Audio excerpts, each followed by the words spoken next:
இந்த ஆலயத்தின் பெயர் வந்து அருள்மிகு பிரதிலிங்கேஸ்வரர் ஆலயம். அம்பாள் பேர் வந்து திரிபுர சுந்தரி தாயார். இந்த ஆலயம் காஞ்சிபுரம் மாவட்டம், உத்திரமேரூர் வட்டம், செய்யாற்று கரையின் ஓரத்தில் அமைந்துள்ளது. இக்கோயில் கிபி 11ஆம் நூற்றாண்டு வீரராஜேந்திர சோழர், அதாவது ராஜராஜ சோழனுடைய பேரனால் கட்டப்பட்டது. இக்கோயிலினுடைய சிறப்பு என்னவென்றால், காசிப முனிவர் இங்கே வந்து தவம் பண்ணி ஒரு உலக நலனுக்காக ஒரு வேள்வி நடத்துகிறாரு. அந்த வேள்வியை தடுப்பதற்காக மலையன் மாதரன் என்ற அசுரர்கள் 2 பேர் வந்து அதை தடுக்கிறாங்க.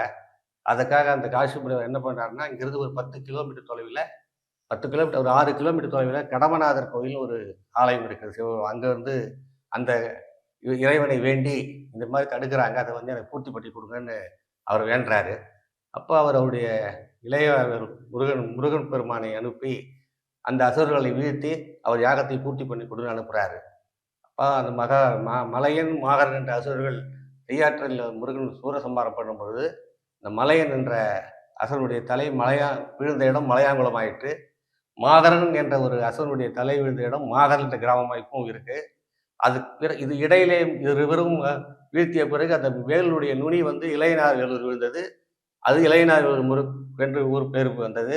அந்த ஆலயத்தில் கோயில் உட்புறத்திலே இந்த வேல் விழுந்த இடம் இன்றைக்கும் ஸ்தாபிக்கப்பட்டு பூஜித்து வருகிறது.